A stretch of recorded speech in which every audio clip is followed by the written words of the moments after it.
নবী পিছে পিছে যায় দেখে সাহাবীরা পাহাড়ের একটা কর্নারে বসে বসে কান্দে, আওয়া করে কান্দে, ছোট মানুষের মতো বিনায় বিনায় কান্দে। আমার নবী ডাক দিয়ে বলে, সাহাবীরা রে, তোরা কেন কান্দ?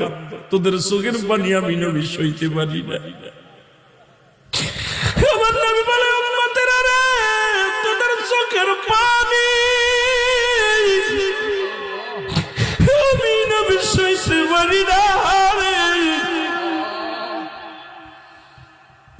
সাহাবীরা বলে, হুজুর আপনি যে আমলটা আজকে দিলেন, এই দুনিয়ার মধ্যে আমাদের মা নাই, আমাদের বাবা নাই, আমরা আব্বা মারে হারায়া ফেলেছি।